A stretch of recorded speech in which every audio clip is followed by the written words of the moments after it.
Joel, could you tell us about this thing called the 60s?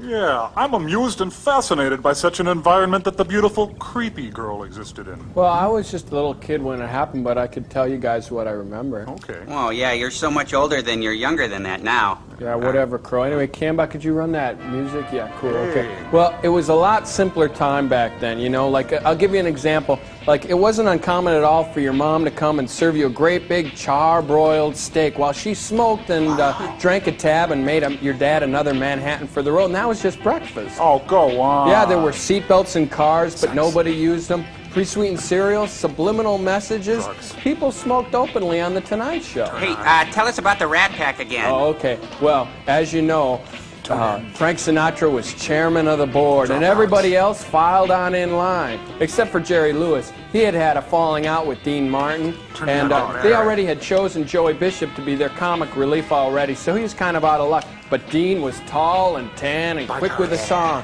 and he just had to say the word, and cuckoo chicks would file on up to the hospitality suite and massage Peter Lawford's neck and make everybody groovy drinks while they took important phone calls from places like Palm Springs and the White House, until it was time for Frank Sinatra, the chairman of the board, to come out of the sauna, and he'd say the words and the dollies would go take a nap. Subliminal messages. Oh, tell us about the rabbits, Joel. Yeah, that's a good one. Okay. Meanwhile, in the Windy City, Hugh Hefner was cooking up his own groovy scene in the aptly named Playboy Mansion. Oh, wow. Okay, there was George Kennedy and George Hamilton and Tony Curtis and Bill Bixby were all in his court.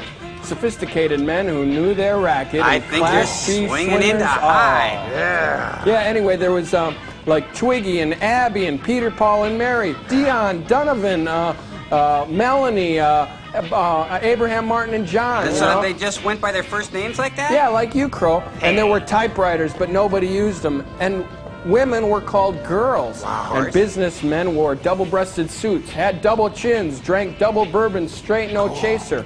Before, during, and after important business meetings and summit talks, everybody believed what the president said. Why shouldn't they?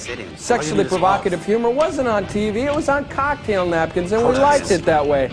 Toys had metal edges and little pieces that were breakable and would fit into your mouth. They would take and make a playground equipment out of stainless steel, then haul it up onto asphalt where you could get hurt. Parents were actually told to spank their kids. Well, my mom actually made me go and get the belt, you know, in front of company, and that was really frustrating because once they made me take a bath in the front yard.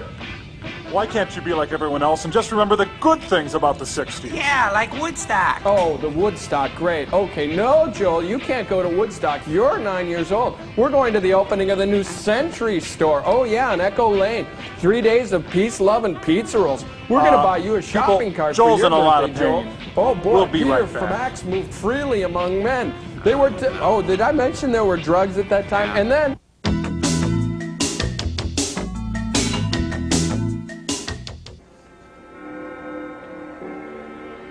Yeah, and the only shoes they had were PF Flyers and Keds, and that was it. Nothing, no pumps, no nothing. Okay, Joel. Okay, you can cool it now.